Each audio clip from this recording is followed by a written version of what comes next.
सन्माननीय मुख्यमंत्री महोदयांनी सांगितलं हे अतिशय योग्य आहे आणि मला खात्री आहे की त्या बाबतीत लवकर कारवाई होईल।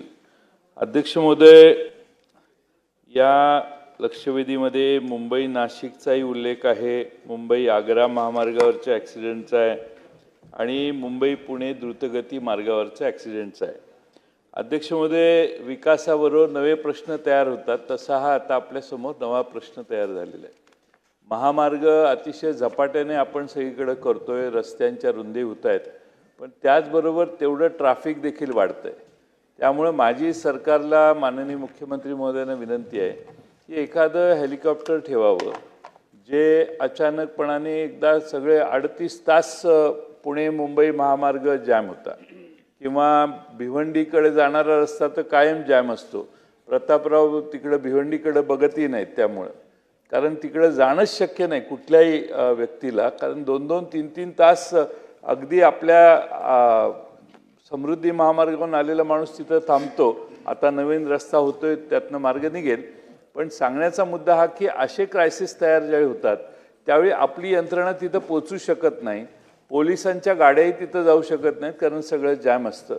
म्हणून एखादा विशेष हेलिकॉप्टरची व्यवस्था जर करता आली आणि जी 24 तास या 4-5 मुंबई महानगरपालिकेच्या बाहेर जाणाऱ्या रस्त्यांवर कुठेही ट्रॅफिकचा क्रायसिस झाला तर त्या ठिकाणी आपली माणसं उतरली पाहिजेत, तिथलं ट्रॅफिक क्लिअरन्स केलं पाहिजे। आता ही तर एकदम वेगळीच केस आहे की अतिशय स्फोटक असे वायू त्यातून वाहिला जात होता।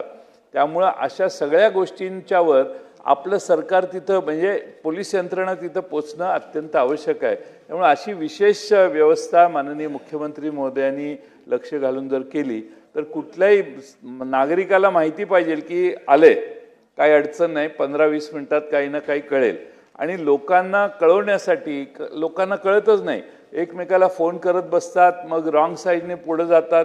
त्यामुळे लोकांना इन्फॉर्म करण्यासाठी जागोजागी काही साइन बोर्ड्स ज्याच्यावर आपल्याला टाईप करून घेतलं तर त्याच्यावर सूचना जातील प्रवाशांना की असा क्रायसिस झालेला आहे, तुम्ही थांबा इथं, अशी काहीतरी। म्हणजे एकदम सगळे जाऊन तिथं अडकतात, त्यापेक्षा जरा ॲडव्हान्समध्ये लोकांना कळलं तर आता हे 38 तासाचं आहे, ते जर टोल नाक्याच्या अलीकडेच आपण कळवलं असतं की आता जाऊ नका, रस्ता बंद आहे, तर असे काही हे आता CP जोशींच्या अध्यक्षतेखाली एक कमिटी नेमलेली असं उत्तरात आहे।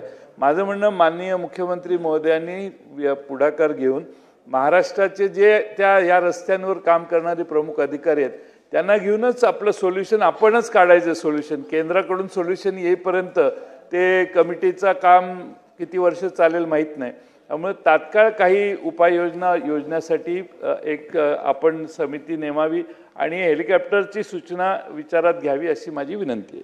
नाही, निश्चितपणे तसं हेलिकॉप्टर आपण वापरतोय, फक्त आपला प्रॉब्लेम काय की आपल्या देशामध्ये सूर्यास्तानंतर आपल्याला हेलिकॉप्टर वापरता येत नाही।